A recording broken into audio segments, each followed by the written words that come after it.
High squad. இப்போ பார்த்தீங்கன்னாக்கா நம்ம கேது வந்து முக்கால்வாசி வந்து முடிச்சாச்சு. பார்த்தீங்கன்னாக்கா குட்டியாக ஒரு கதவு மாதிரி வச்சுருக்கேன். ஏன்னா வந்து இந்த புறா வந்து இது வெளியே போகிற மாதிரி நான் செட் பண்ணி வச்சுருக்கேன். ஆனால் என்ன இதில் வந்து தாப்பா வச்சுருக்கேன். நான் மேலே வந்து அந்த கொக்கி மாட்ட மறந்துட்டேன். அது வந்து அடுத்து மாட்டணும், அது ஒரு வேலை இருக்குது இதில். அப்புறம் வந்துட்டு நம்ம பெரிய கதவு வந்துட்டு நான் வந்து தகரம் ஷீட் போட்டு பண்ணலான்னு சொல்லியிருப்பேன். அது வந்து நீட்டாக அதில் வச்சு தாப்பா போடுறதுக்கு இது வச்சுட்டேன். அப்புறம் வந்துட்டு இதுக்கு வந்து இந்த கைப்பிடி மணிக்கு ஏதாவது வைக்கலாம்னு சொல்லிட்டு நான் ஒரு பிளான் பண்ணியிருந்தேன். அதெல்லாம் எடுத்து வச்சுருந்தேன். ஆனால் வந்து அதையும் போட மறந்துட்டேன். அதையும் போட முடிச்சுனாக்கா அதையும் போட்டுருவோம். அப்புறம் வந்துட்டு நம்ம கேஜுக்குள்ளே வந்துட்டு நம்ம பழப்பட்டி வைக்கலான்னு சொல்லியிருந்திருப்பேன். கேட்குன்னு சொல்லிட்டுங்க நம்மகிட்டே ஒரு 2-3 கிடந்துச்சு. சரி அதையே வைப்போம்னு பார்த்தேன். அது ரொம்ப டேமேஜாக இருந்துச்சு.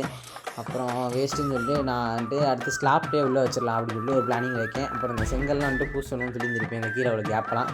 அப்புறம் வந்துட்டு மேலே தார் ஷீட் போட்டிருக்கோம்ல, அது வந்துட்டு நம்மக்கிட்ட இருந்தது வந்து வச்சுருக்கேன். அந்த ஆல்ரெடி நம்ம வச்சதே வந்து வச்சுட்டேன்.